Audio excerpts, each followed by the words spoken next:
Envato. Envato.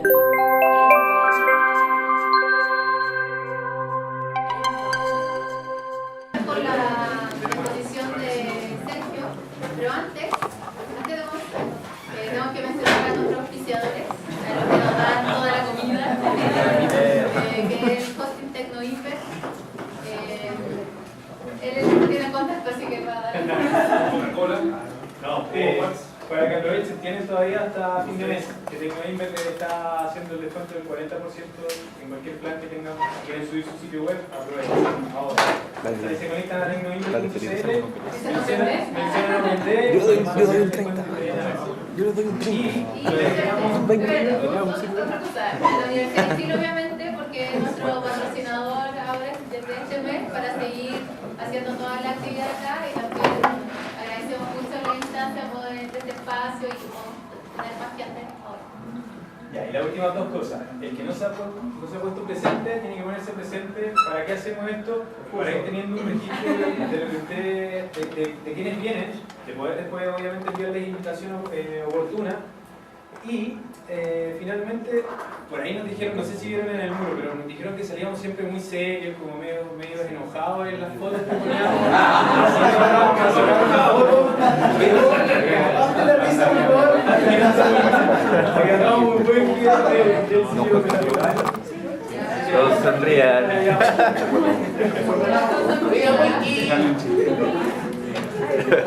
Carlinche. ¿Ahí logramos?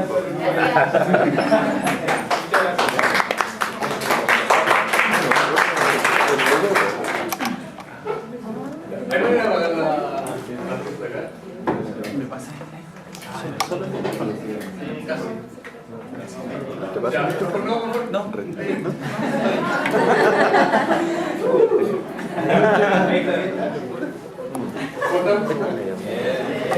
Ya, me presento. Bueno, esto es UX para mobile. La charla se va a explicar por sí sola, así que no voy a hacer una introducción. Sí me voy a presentar yo. Sergio Noel, ese es mi Twitter. Soy consultor de UX en Continuo, que es la empresa donde está Ricardo también. Además soy co-founder de Get On Board. Siempre estoy posteando algunas invitaciones o peguitas en la página porque ya está oferta de trabajo para diseñadores ahí. Por el lado de la UX, bueno, por continuo me ha tocado hacer un montón de proyectos.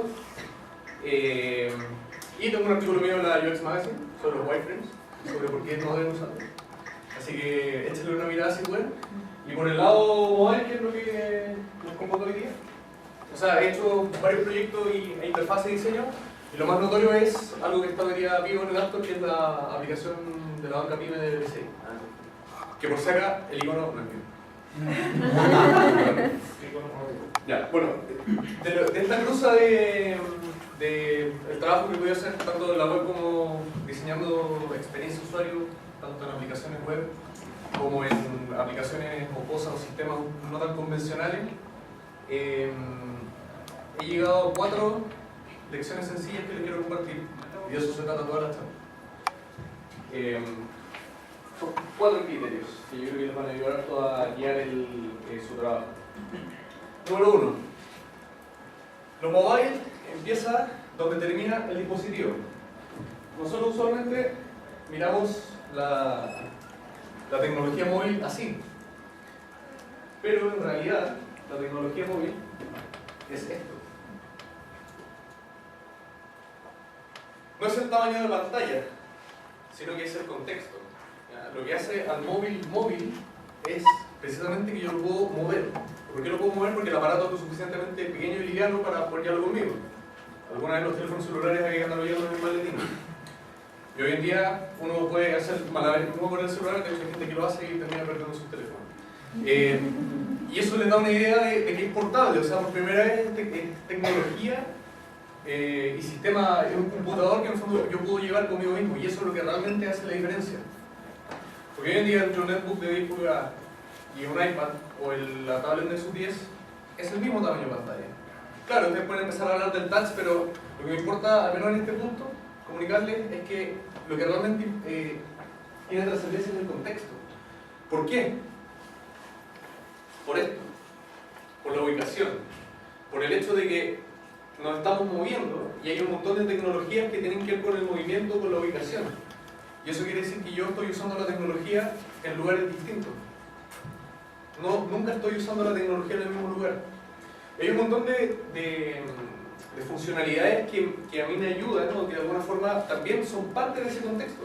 Como por ejemplo, el contar con GPS, el contar con acelerómetro para yo poder ver hacia dónde se está moviendo el teléfono, el tener una brújula, el poder contar con la triangulación Wi-Fi y saber mi ubicación más o menos exacta.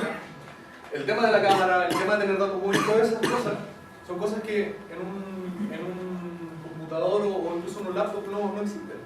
No están. Son nuevas. Es un contexto nuevo. Los gringos tienen esta palabra que se llama wearable para designar las cosas que yo me puedo poner como una ropa. Y esta tecnología de alguna forma es wearable, porque la puedo usar, la llevo conmigo, ¿ya? La llevo puesta. Ahora, hay dos drivers básicos que guían el uso de la tecnología móvil. Una tiene que ver con el ocio y la otra tiene que ver con la inmediatez. O sea, ¿en qué momentos prefiero yo la tecnología móvil, o en qué momentos la tecnología móvil es más relevante en un contexto? Cuando estoy parado esperando alguna cosa, o estoy aburrido, o tuve una cita ciega y salió fumísima. En todos esos casos hay una necesidad de pasar el rato, de entretenerme. Y el otro es el tema cuando necesito inmediatez, necesito información en estos momentos donde estoy parado, en este segundo. No puedo esperar a mi casa a llegar a conectarme al computador, ¿ya? Entonces, piensen que estos son extremos de alguna forma de un espectro, y esos extremos me marcan el contexto en el cual yo estoy parado, ¿ya? En el contexto en el cual yo estoy usando estoy visitando un sitio web móvil o estoy usando una aplicación móvil en específico. ¿Cuántos de ustedes testean sus aplicaciones móviles caminando? Porque la gente las usa caminando. Yo creo que más de algunos se ha tropezado con alguien en la calle, o casi lo han atropellado, o no vio una luz roja, o se pegó con un basurero porque andaba chateando mientras caminaba. Todo. Mucho. A mí me ha pasado. Entonces, desarrollan mobile, pero testean sentados en un escritorio estático. Incluso tienen esos como stands pequeñitos donde puedo poner el teléfono y queda parado. O sea, así de estático. Y si están desarrollando un móvil, lo móvil tiene que testearlo moviéndose. Es la única manera de entender cómo está funcionando la tecnología. O sea, si estoy haciendo una aplicación, supongamos, que está hecha para ser usada en la calle, tengo que testearla en la calle, en ningún otro lugar. Porque ahí es donde realmente yo entiendo cuáles son el entorno, cuáles son los factores que influyen en la experiencia de usuario. Porque la interfaz bonita, todos tienen interfaz bonita. Que el fondito de cuero, de telita, y la weá, todos tienen eso. No es lo que importa. Por eso hoy día yo no les vengo a enseñar look and feel móvil. Es irrelevante. Irrelevante. Eso depende de la identidad de cada marca. Si no testean móvil, si no testean moviéndose, en el contexto en el cual están siendo usadas las cosas, están testeando un auto sin hacerlo partir. Ah, no, se ve bonito, funciona. O están testeando un auto que funciona bien en una pista de pruebas y nunca lo han salido a manejar a los adoquines de Pedro Valdivia. ¿Ya? Entonces, tiene que ver con eso, con pensar un poquito en qué contexto se estamos hablando. Idea número 2. No todo debería ser responsivo. Hoy en día como que el que se está metiendo a móvil como que saca su chapita con la palabra con responsivo y se pone su polera de responsivo y sale a decir que él sabe mucho de responsivo. ¿Qué es responsivo? Lo vamos a explicar. Todo responsivo básicamente tiene que ver con silencio, el mismo contenido independiente de la resolución, independiente del lugar en el cual yo estoy parado. Independiente del tamaño de la pantalla. ¿Ya? Ahora, se supone, hoy en día, como que la exigencia a los diseñadores y a los frontenders es que tienen que hacer su sitio responsivo. O sea, el sitio se tiene que ver bacán en un escritorio, y a medida que se va achicando también la pantalla, como que se empiezan a mover las cuestiones, se empieza a animar y como que el transforma así como que se cierra. Ya transformado en una cosa compactita. ¿Qué es eso? Hay que saber de responsivo. Hay que saber ser responsivo, de todas maneras. Pero no siempre lo responsivo es bueno. ¿Por qué? Porque lo responsivo básicamente significa que estoy buscando lo mismo en todas partes. O sea, estoy mostrando lo mismo en un computador que con suerte me lo puedo en las manos. Estoy mostrando lo mismo en una tablet que probablemente la ocupo en la casa, ahí moviéndome, relajado, y lo ocupo en el celular que va conmigo a todas partes. Estoy mostrando prácticamente o básicamente la misma información. Bueno, y hay 4 usos. ¿Ya? Lo que les hablaba recién del ocio y la inmediatez tienen que ver con, por decirlo así, en qué momento a mí me salta el impulso de usar la tecnología móvil. ¿Ya? Por ejemplo, si estoy hablando por WhatsApp y me llega la notificación de WhatsApp, eso es inmediatez. Es más inmediato que escribir un mail. Por ende, yo prefiero esa comunicación. Pero básicamente hay 4 razones por las cuales ocupamos la tecnología móvil. La primera tiene que ver con informarnos, la segunda con entretenernos, la tercera con cosas de productividad y la cuarta con social. No lo hagan ahora porque no quiero que se distraigan, pero después miren las aplicaciones de su celular y vayan y se van a dar cuenta que todas tienen más, o sea, todas probablemente hay algunas que combinen un par, pero todas tienen fuertemente presencia de una. Gmail, productividad y un poquito social. Por WhatsApp es social, Facebook es social, Angry Birds, entretención, un blog o el Chrome tiene que ir también con la información y así. ¿Ya? Entonces, ¿cuándo está bien usar responsivo? Responsivo está bien cuando el uso que yo le doy al contenido, sea aplicación, sea sitio web, lo que sea, es independiente del contexto en el cual yo estoy parado. O sea, yo quiero lo mismo de ese sitio, de esa aplicación, siempre, constantemente. Y les voy a dar un par de ejemplos. El blog de pepito.com. ¿Ya? Si estoy abriendo el blog de pepito.com en mi desktop o en mi laptop, ¿qué quiero hacer? Quiero leerlo. Si estoy abriendo el blog de pepito.com en la aplicación móvil, también quiero leerlo. Por ende, está bien hacerlo responsivo. ¿Ya? Porque el uso es el mismo. Me cambia, efectivamente, ahí sí entra a jugar el tamaño de la pantalla y eso es, al final, es un dato anecdótico. O sea, porque los días de este sitio está optimizado para 1024/168 ya pasaron. Segundo ejemplo. Restaurantesushi.com. Si me meto en restaurantesushi.com en mi computador sentado, tranquilo, relajado, o no tan tranquilo, pero sentado, porque sí están las cosas hoy en día, uno dice, ya, ¿qué tendrá de rico? Uno si quiere ver la carta, uno quiere ver si hay una promoción o una oferta. En cambio, si estoy metiéndome al restaurante sushi desde el teléfono celular, quiero saber otras cosas, quiero saber dónde queda, dónde está, hasta qué hora abren. No quiero una intro de Flash, donde me muestran fotitos, porque no voy a poner mi Flash en el celular, entonces voy a ver un cuadrado negro, con un link abajo de saltar intro, donde después voy a entrar a ver una weá también a la carta. ¿Ya? O sea, ojalá que alguno de ustedes acá les toque hacer un sitio web de un restaurante y cuando lo haga móvil pongan la información móvil antes. Acá no sirve ser responsivo. O sea, estos son ejemplos, no quiero que nos perdamos en el detalle. El tema es que cada uno tiene que velar por conocer el uso del producto y entender si hay diferencia o no. ¿Ya? Otro ejemplo. El ejemplo de los memes graciosos. Ja, ja, ja, ja, ja, ji, ji, ji, ji, ji. O sea, básicamente es lo mismo, el consumo de información, con un propósito relativamente lúdico. Entonces acá está bien ser responsivo.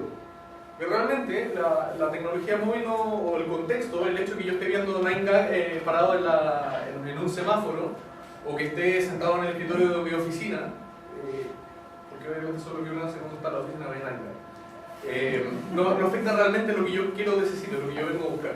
Por ende, responsivo, good. Y por ejemplo, tengo un sitio que se llama cajadepagos.com. Entonces, desde el escritorio yo probablemente voy a querer pagar mis cuentas. ¿Ya? Esa es lo prioritario. En cambio acá, desde móvil, no voy a querer pagar las cuentas. Lo más probable es que quiera encontrar la sucursal más cercana, porque nuevamente, eso es lo que tiene la tecnología móvil. Necesito contexto, quizás necesito saber también los horarios de atención. Necesito saber dónde tengo la sucursal más cercana. Entonces, nuevamente, estos ejemplos no son para perderse en ellos, sino que para ilustrar un poco que a veces realmente lo responsivo no sirve. Y hay que entregar una versión especial del producto para dispositivos que tienen un uso distinto a los contextos. Idea número 3. Son 4. No. La gente todavía le tiene miedo al objeto. Y es cosa de pasarle un iPhone a su papá o a su mamá y como... ¿Ya? Bueno, de hecho les quiero hablar un poco de todos los gestos que hay. Mentira. No me interesa enseñarles el gesto, porque hay que saber, hay que colocar los gestos en su contexto nuevamente. ¿Ya? Y ahora se le da harta cosa, harta bombo al tema de los gestos por culpa de la falacia de lo intuitivo. ¿Ya? Hoy en día decir quiero una interfaz intuitiva es lo que es el nuevo quiero mi página web con lluvia y nieve. ¿Ya? O sea, todos quieren interfaces intuitivas porque escucharon que lo intuitivo es bacán. ¿Ya? Y supuestamente nosotros hacemos interfaces intuitivas, porque así somos los diseñadores, intuitivos. Les voy a dar el ejemplo perfecto de esta interfaz súper intuitiva, súper gesto, súper touch, súper todo, que es Clear. En el mundo físico, cuando yo quiero eliminar una cosa o quiero marcar una cosa como esta, la desplazo hacia la derecha, hago este gesto yo en la vida real en alguna parte más que pellizcar a mi pareja o qué sé yo. ¿Es intuitivo realmente? Porque, o sea, intuitivo es algo que yo no necesito aprenderlo porque ya viene conmigo. O sea, intuitivo es que yo realmente le aplaudo en la cara a alguien y se asusta. Eso es intuitivo. ¿Ya? Intuitivo es señalar caminos o marcar senderos con líneas. Y la gente lo sigue de manera natural, no tiene que pensar en eso, eso es intuitivo. Las cosas necesitan ser enseñadas. Lo mismo con Rise, esta aplicación que es hermosa para despertarse en la mañana. Yo pagué por ella solo porque es bonita y la uso porque es bonita, pero no es intuitiva. O sea, ¿y cómo funciona para los que no quieren pagar por ella? No es necesario, se van a despertar igual. Van arrastrando y dependiendo de qué tan abajo vaya o arriba vayan poniendo, va cambiando la luz del día y va cambiando la hora en la cual seleccionan el tema. Entonces, con un swipe para acá, prenden la alarma, con un swipe para acá, la apagan. Pero eso no es intuitivo. Por el hecho de que dependa de mis gestos, no lo hace intuitivo. Tuve que aprender. O sea, de hecho, si se fijan, estos son pantallazos. Los pantallazos de Clear están sacados de la demostración de la página de aplicación del App Store. Y te tienen que enseñar, desde el principio te tienen que enseñar. Después, ¿qué es lo que pasa? Como todas las cosas que uno aprende, se te vuelven una segunda naturaleza y ya no tienes que pensar, pero no, eso no es intuitivo. No acepten la trampita del intuitivo. Entonces, en lugar de intuitivo, ¿qué tenemos que decir? Manipulación directa. Ese es el fundamento que está detrás de las interfaces que funcionan bien y que supuestamente se sienten tan naturales. Es la manipulación directa. Acá hay manipulación directa. O sea, y en el mundo físico la tenemos todo el tiempo. Porque es así. O sea, si yo toco esto, según de dónde lo estoy tocando, eso es manipulación directa. ¿Ya? Les parece obvio, pero si no existe la manipulación directa sería que yo tocara la pantalla y se me hundiera allá. Si yo estoy escribiendo, estoy trazando, hundiendo el lápiz en un papel y eso me deja una raya, eso es manipulación directa. Entonces, las buenas interfaces, esto también es manipulación directa. Corto el papel y no se corta el papel remotamente, no se sincroniza con la nube donde se cortan los papeles al otro lado. ¿Ya? O no tengo que andar apretando un menú para cortar. No, corto. Eso es manipulación directa. ¿Ya? O sea, mis acciones tienen consecuencias tangibles y que están directamente relacionadas. Entonces, ¿por qué las interfaces touch revolucionaron el uso de la tecnología y la volvieron tan accesible que hasta un niño puede usarla? Aún no es intuitivo, pero hasta un niño puede aprender muy rápido. ¿Por qué? Porque hay consecuencias directas de las acciones. Si ustedes lo piensan, el mouse y el cursor es una manipulación indirecta porque yo estoy tocando acá abajo y se mueve acá arriba. ¿Ya?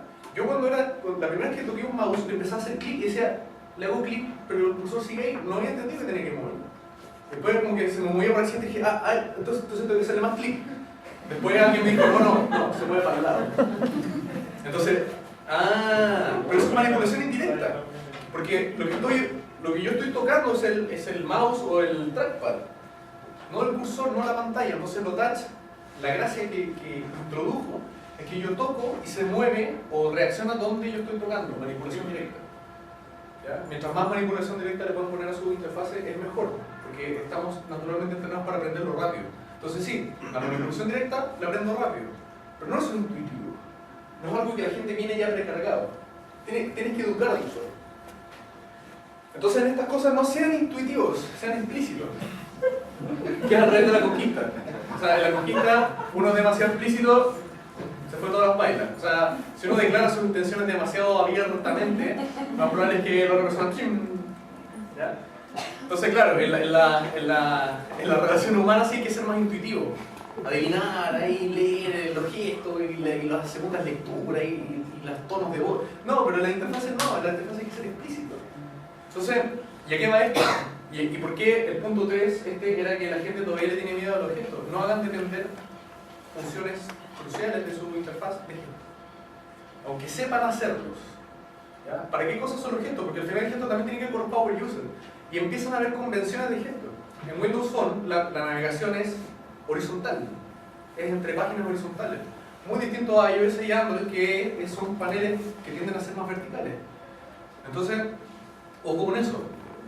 Ojo también con gestos que no tengan consecuencia directa. O sea, si yo hago un gesto y me cambia la pantalla, eso no es manipulación directa porque necesito ver las consecuencias de mis acciones. Y ahí es donde viene el mejor amigo de los gestos, que son las animaciones en la interfaz. O sea, si necesitan usar gestos, indiquen dónde están y cuando exista el gesto, pónganle una animación. Porque la animación sí se parece a la manipulación directa. O sea, sí, y de hecho es la diferencia entre el Kindle y el lector de libros del iPad. El Kindle, yo puedo hacerle así y se va pasando la página, pero no hay una animación, sino que simplemente cambia la pantalla. Y a veces, si uno es medio torpe o como yo, o le hace así como un distinto sentido, y se cambia la página, uno no es capaz de ver directamente a qué página se cambió, si se cambió para adelante o para atrás. En cambio, la aplicación del iPad para leer libros, yo hago así y veo la página que se dobla. ¿Ya? Eso no es porque es bonito. O sea, Apple yo sé que abusa de esas tonteras, de los detallitos y el buenito y el hiperrealismo, pero en ese caso específico, eso tiene que pasar así. Porque yo necesito ver la consecuencia de lo que estoy haciendo, porque si le hago así y veo la página que se corre, entiendo, ok. Ya, y se corrió para la página de adelante, no para la página de atrás, entonces tengo que hacer así de vuelta. ¿Ya? Entonces, ojo con los gestos y sean explícitos incluso cuando usen gestos. Usen animación, traten de que se entienda bien qué es lo que estoy haciendo. Y por favor, piensen en los dedos. Mi celular está ahí transmitiendo en vivo y en directo, pero vamos a hacer que te cuente que este es mi celular. Entonces, hay un rango el cual yo puedo abarcar con los dedos. ¿Ya? Y claro, obviamente puedo colocar cosas allá arriba y al final mucha gente lo toma con los dos dedos y la gente que estuviera chateando en la calle no va así, efectivamente con las dos manos. Pero el uso primario del teléfono tiene que ver con una mano. ¿Ya? Esa es la razón por la cual Apple se ha resistido tanto tiempo a ensanchar su pantalla, porque alcanza justo o casi justo para un dedo gordo. Y de hecho, cuando uno ocupa, yo por suerte tengo hermano grande, entonces puedo ocupar un Galaxy Nexus o un S3 sin problema. Pero hay gente que tiene dedos chiquititos como... De hecho, a mí me pasa con el Skype.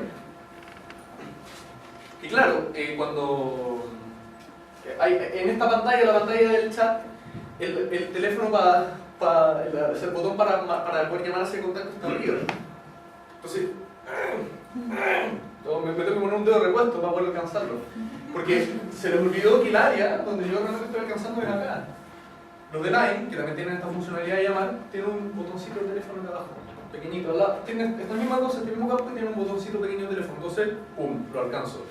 Porque subo y se me abre el menú acá abajo de si quieres llamarle al celular o al Skype o enviarle un mensaje, no sé qué. Entonces tengo que ir acá y después tengo que bajar acá. Entonces, ya estoy entrenando el dedo, me ha crecido como 1 centímetro. Pero no es la idea. A menos que quieran hacer una aplicación de ejercicio de dedos, de pulgares para usuarios, que probablemente lo van a hacer con una tendinitis. Piensen en eso. O sea, y esa es la razón también por la cual en iOS los tabs están abajo. ¿Ya? Es discutible si es que porque también hay un tema de jerarquía visual que es un poco enredado, pero la razón, independientemente que les guste o no, la razón es que está más al alcance del pulgar. En general, la acción primaria de una aplicación móvil debería estar cerca, o al menos de una aplicación de smartphone, porque en las tablets es distinto el uso, debe estar más cerca de abajo. ¿Ya? Ojalá en medio. Yo soy zurdo, hay otros que son diestros, entonces claro, Line lo coloca a la derecha porque asume que sus usuarios son diestros. Se equivocaron conmigo. Entonces, a veces, o sea, realmente lo mejor es dejar una sola acción y dejarla a todo el ancho. Y lo último, mobile no significa menos. ¿Ya? Porque ese es otro error típico de quienes, y este es el error inverso al que hace cosas responsivas y mantiene todo prácticamente igual. Este dice, hagamos una versión móvil de este sitio que tiene montones de features y un montón de cosas, me queda eso. ¿Ya? O sea, eso. ¿Cuál es el problema? Que mobile no es menos. En realidad, mobile es más. Porque un dispositivo de teléfono móvil tiene más cosas, como lo habíamos visto recién. ¿Ya? Tiene más cosas. Entonces, y el hecho de que la pantalla sea más pequeña no me implica que yo quiero consumir menos contenido o quiero hacer menos cosas con el teléfono. Entonces, mucho ojo con eso, porque un tema es sacar features y otra cosa muy distinta es priorizar y hacerlo auto para touch. Porque claro, sí, y es lo que pasa con la mayoría de los sitios web que fueron pensados para escritorio y para un cursor de este porte. No se trasladan bien a la interacción touch. O sea, alguien con dedo un poquito más largo más grueso que el pianista ya está sonado en ese tipo de sitio. Entonces tienes que empezar a hacerle un zoom y como que quería apretar un botón y tienes que pasarlo para allá para después apretar el otro. Entonces claramente hay que hacer una adaptación. Pero esa adaptación no tiene que ver con quitar necesariamente valor o quitar cosas. Y al final la UX se encarga de eso, se encarga del valor agregado. Entonces, vean bien, porque claro, está la estrategia del mobile first. ¿Y eso qué quiere decir? Primero, cuando estén partiendo algo desde cero, si tienen la suerte de poder partir algo desde cero, lo partan diseñando como si fuera para móviles. Y después trasladan esa experiencia a desktop o a resolución más grande. Y claro, tiene la ventaja que como tenéis un límite pequeño, no es mucha la información que puedes poner, te obliga a priorizar, te obliga a simplificarte. Y está bacán eso en la medida que no te quite valor. ¿Ya? Entonces hablan del mínimo producto viable y por algo es mínimo y por algo es producto. Y por algo viable. O sea, si hago menos del mínimo ya deja de ser producto o deja de ser viable. ¿Ya? Entonces hay que tener mucho ojo con eso. Y ahí es donde entra precisamente la arquitectura de información y es donde entra también el diseño de interacción, porque yo puedo mostrar mucha información muy compleja en una sola pantalla pequeña, siempre y cuando sepa cómo hacerla accesible. Quizás tengo que hacer más tabs, pero eso no es el problema. Porque también los que nacimos en la época de los 2000, como profesionales de juego, crecimos con esa concepción de los 3 clics. Pero es que todo se tiene que demorar 3 clics para poder llegar a... O sea, si te demoráis más de 3 clics, te estás haciendo mal, fracasaste como diseñador, ándate a editorial.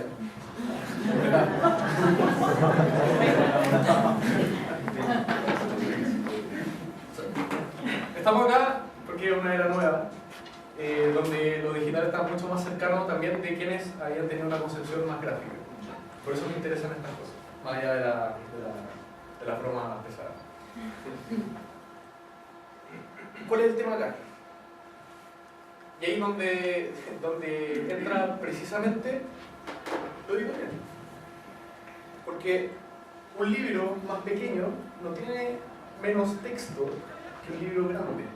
¿Ya? O sea, si tengo la edición de lujo, ¿ya? Y tengo la edición, el paper, la edición rústica pequeñito, no pongo así, no, que sé que el tamaño del papel es más pequeño, entonces tengo que sacarle palabras. Resumamos el libro, hagamos más cortito, porque si no es muy pequeño, pues la gente no puede. No. O sea, tú simplemente adaptas, no quitas, adaptas. Y cuando se trata de sitios que son, o de productos digitales que son muy complejos, tiene que pasar eso. Tiene que pasar ese tema de saber diseñar la navegación, de saber estructurar la información de manera que sea fácil de entender, pero no de quitar tabs, eso no es necesario. ¿Ya? Si no hay problema, no se me gasta el dedo. Hasta ahora. Porque con la Play muchos pulgares perdieron sus huellas digitales, escuchado por ahí. ¿Ya? Pero en el caso de estos dispositivos, en realidad no se me va a gastar el dedo por hacerle más tabs, no hay problema con eso. O sea, si lo hago sencillo y y realmente no estoy quitando valores preferibles de eso. ¿Ya? Ahora, ¿cómo se conjuga eso? O sea, ¿cómo se conjuga este hecho de, ok, si es mobile no le saques cosas, pero al mismo tiempo lo responsive no es bueno, entonces tenéis que priorizar? Y para el que andaba analizando y el que me ha prestado atención, quizás puede decir, esto es un poquito contradictorio. ¿No lo ves? Un tema de equilibrio. Digamos que hasta el día de hoy todavía pensamos demasiado en función de estamos en el paradigma de escritorio o estamos en el paradigma mobile. Y tenemos demasiadas nociones preconcebidas sobre lo que cada uno significa. El tema es hacerlos conversar, porque finalmente lo que tiene que permanecer consistente es la propuesta de valor. ¿Ya? O sea, más allá de la gráfica, porque adaptar una gráfica de esto a una gráfica mobile realmente no es complicado para cualquier profesional de diseño.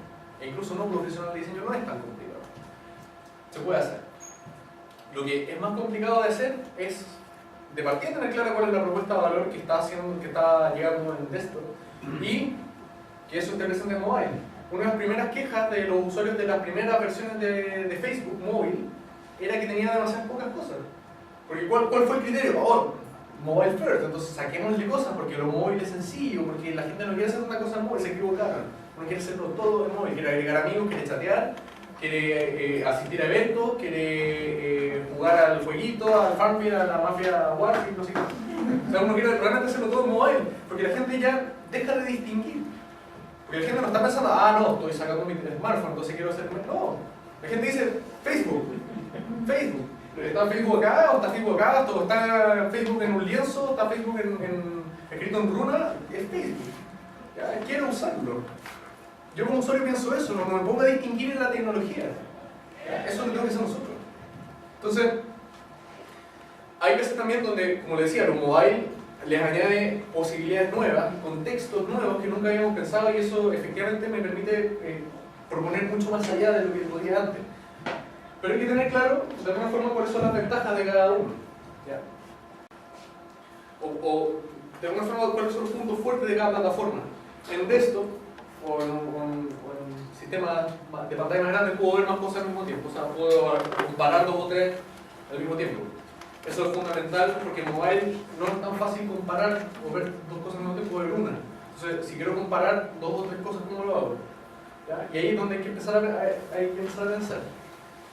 Hay mejor multitasking, obviamente, en la aplicación de escritorio, por la misma razón de que puedo estar viendo 2 aplicaciones, 2 ventanas, etc. Y es fácil moverse entre una y otra. El multitasking en mobile es asqueroso, porque tengo que aceptar la notificación, que se cambie, que entra la otra, que dónde está la primera, que le hago el doble tap abajo para que me abra la barrita. O en Android que me andará haciendo el menú y andar viendo la última cuestión que me diga. No es tan sencillo. ¿Ya?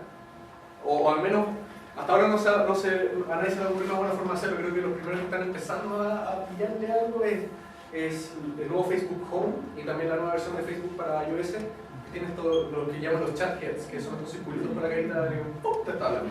Empiezan a aparecer los globitos. Ojalá que no le hable mucho, porque si no les va a aparecer ahí un cumpleaños de chica chis de carita. Pero por ahí están apareciendo ciertos esbozos de empezar a tratar mejor el multitasking en aplicaciones móviles, pero todavía es complicado. El poder de procesamiento. Bueno, hoy en día todos probablemente tenemos un teléfono que es más potente que el computador que está jugando mi mamá en la casa. Y el Explorer le carga en 77 segundos. ¿Ya? Otra cosa tiene que ver con la riqueza de features. No del dispositivo, sino de que tengo más pantalla, por ende puedo meter más cosas. O sea, un Photoshop mobile es complicado. ¿Ya? De hecho, ya las aplicaciones de Office o de Ofimática para mobile son complicadas. Google Docs online lo ha hecho, o sea, que de hecho la aplicación de Google Drive, si pueden, especialmente en Android, pruébela porque está increíble. Realmente uno siente que no se está perdiendo casi prácticamente nada de lo que tiene en Google Docs versión escritorio, pero es complicado hacerlo. Y tipear es más fácil, eso es una de las cosas más importantes. Señalar es más fácil en touch, pero tipear... Depende también del teléfono, Sí, o sea, al final depende mucho de la economía de uno y incluso el iPad que tiene un tamaño más natural, no tienes el feedback físico. Entonces tienes que realmente estar así, no puedes hacerlo así como más intuitivamente, perdón, más inconscientemente, más automáticamente, como uno lo hace en algo donde se siente físicamente la tecla. De hecho, hace tiempo que se estaba trabajando en dispositivos que puedan generar texturas. ¿Ya? O sea, yo me imagino una aplicación para rascarse, pero también obviamente la ventaja es que puedo hacer surgir teclas virtuales, de alguna forma. De hecho, por impulso eléctrico, que se parece mucho al tema de la vibración, ¿ya? Que el teléfono responde a una vibración, pero es un poquito más local. Entonces puedo hacer pequeño impulso eléctrico, básicamente cuando esté escribiendo va a pasar algo así. ¿Ya? Bueno. Con respecto a los mobile, los dispositivos son más capaces que tienen un montón de cosas más, partiendo por mejor cámara o cámara con flash, al menos, que ya es una base.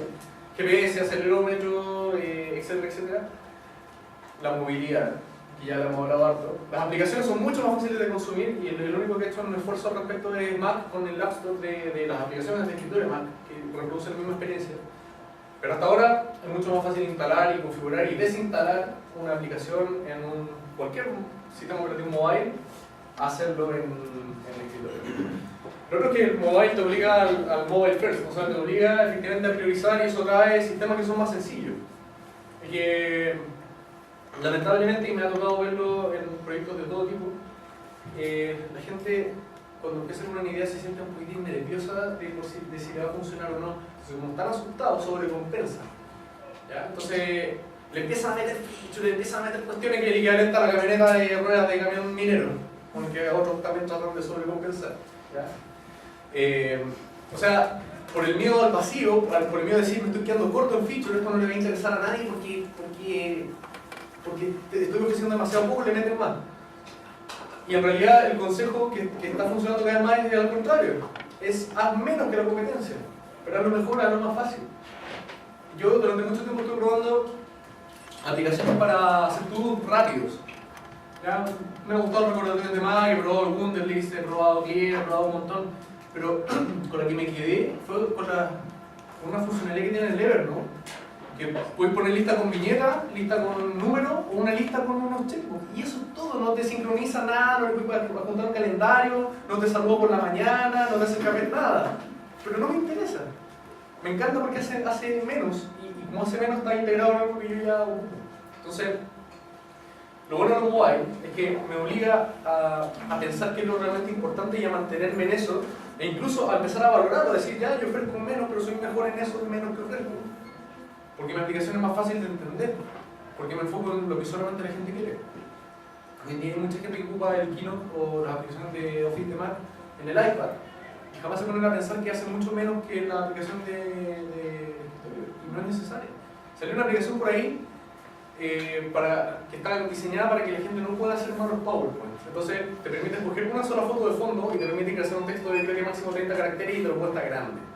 Entonces no te puedes equivocar con ese tema. ¿Y cuál es su gracia? Que te limita. Esa es la gran gracia de la aplicación, que te limita, que te hace hacer menos cosas, te quita libertad. Entonces eso de que queremos libertad, bueno, ya tenemos demasiada libertad en este sistema. Demasiada. Tenemos demasiadas opciones. O sea, yo prefiero comprar en un almacén porque voy al supermercado y me mareo. Estoy media hora para encontrarme una cajita de té. Porque tenemos demasiadas, y cuando llego a las cajitas de té, tengo 25 variedades distintas. ¿Ya? Y cuando encuentro las aislantes me cogen entre 5 marcas. Entonces es un caos, realmente. O sea, estamos todo el día tomando decisiones. Necesitamos cosas más sencillas, cosas que hagan menos. Pero que hagan lo que nosotros necesitamos. Entonces, el mobile first es una buena estrategia para priorizar, para enfocarme en lo que realmente importa. Porque claro, el tamaño de la pantalla influye, me obliga a hacer menos cosas. Y ahí es donde precisamente hay que equilibrar entre riqueza de features y solamente la feature importante, que en el fondo es como la definición de minimalismo que tenía Einstein, que como el minimalismo es lo mínimo necesario, pero no menos que eso. ¿Ya? Un teléfono físico al cual le falta el botón 8, porque quise ser minimalista, porque menos botones no me sirve. ¿Ya? Entonces, también está demasiado poco. Y la última ventaja del mobile, cuando se aprovecha bien, tiene que ir con los gestos touch. Y que yo le veo especial valor en educar al power o darle dulcecitos al power user.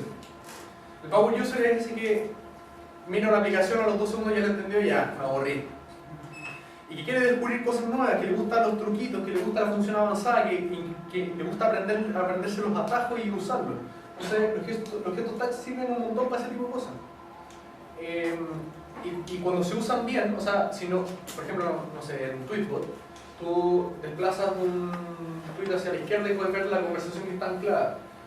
Claro, no es explícito, pero tienes una manera de acceder a ese mismo. Son un poquito más largas, pero tienes maneras que son visuales, con botones. Entonces no te pierdes realmente.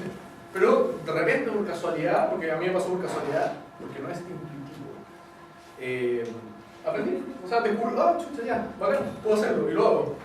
¿Ya? Y eso también contribuye un poco al cantar.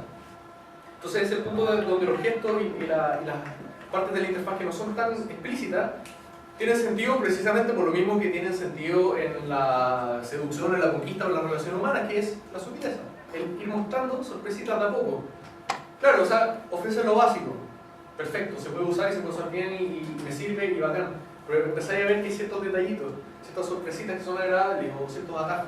Y eso también contribuye a efectivamente formar una relación con el producto. Contribuye al final al engagement, que al final es lo que estamos buscando, lo que estamos haciendo. Gracias.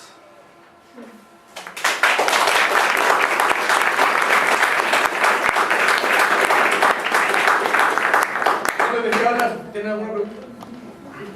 Por favor. Mi nombre es Javier. ¿Sí? Hace un par de años atrás me hice de banca privada, de y para ese tipo de usuario es súper necesario, me parece que los clientes suele ser que haya un desarrollo BlackBerry en general. ¿A ti? ¿Qué feedback tienes de clientes que te piden desarrollo BlackBerry? Depende del mercado, porque hoy en día, o sea, el BlackBerry hoy en día es como el Explorer 7. Es como el Explorer 6. O sea, es como, sí, hay gente que la usa, gente muy fome. No, o sea, tiene sentido, o sea, cambiarse de navegador es gratis, cambiarse de equipo no es tan trivial y los BlackBerry, además tienen la comodidad de los botones físicos. Sí, y eso mucha gente no va porque ahí tipear no es lento. Pero la última efectivamente. El último no, ¿no? ¿Ah? El último de aquí. No, el último BlackBerry es un iPhone o una tablet, cualquiera, sí. Sí, pero aún así se conservan algunos teléfonos con estos botoncitos porque hay gente a la que le gusta mucho y bacán. Pero obviamente el tema de BlackBerry no pasa por eso, sino que pasa porque su sistema operativo está muerto. Entonces, ahí tiene que ver con siempre hay una relación de equilibrio entre le doy soporte a estos usuarios y qué tanto valor de negocio, qué tanto me renta ese soporte a estos usuarios. Hoy en día, uno como frontender cobra por hacer las cosas compatibles para Explorer 7 o Explorer 6. Y generalmente cobráis así lo suficiente como para pegarte un crucero que te quite el trauma de tener que volver a esa rueda. Para que no te paguen, para que no paguen todo. Entonces al final tiene que ir con eso, siempre hay un trade-off entre, ok, gasto un tiempo extra porque al final tiene que desarrollar toda una aplicación completa, hacer la experiencia de usuario a todo un sistema completo que además está muriendo. Es como diseñar para Symbian, de Nokia. No es un sistema operativo malo, pero está muerto, está muriendo. Y entonces hay un tema porque quizás incluso no tiene tanto que ver con interfaz, o sea, puede apañarte al ponerlo, pero es algo que está muriendo. Entonces hay un costo extra y finalmente es una decisión súper estratégica. O sea, es una decisión muy del cliente que tú en el fondo le puedes asesorar. O sea, si quieres cubrir BlackBerry no es gratis, no es como que llegué y bacán, sino que tiene un costo y tú tienes que ver si ese costo para ti vale la pena realmente porque tienes que cubrirlo o realmente no. Y ahí aplica el mismo principio que aplica la voz del Progressive Enhancement. O sea, que en el fondo, y que era una estrategia muy a usar cuando en estos tiempos que había más incompatibilidades, que en el fondo ya, quiero ponerle bordes redondeados a mi botón, pero eso no lo soporta ningún Explorer hasta el día de hoy. Entonces, ¿qué hago? ¿Ocupo una imagen con los bordes redondeados o simplemente que los de Explorer se queden con sus cuadrados ya que les gustan tanto sus cuadrados? Entonces, entonces ahí estuve viendo, o sea, ese es el Progressive Enhancement, o sea, para el que soporta esta cosa adicional, bacán, porque el que no lo soporta en verdad no pierde mucho. Entonces, por ejemplo, para la banca, o sea, realmente el usuario de BlackBerry, acá voy a hacer una etnografía en un minuto, el usuario de BlackBerry es muy probable que también use un montón su computador, porque al final tampoco está usando un teléfono que lo habilite para tantas cosas.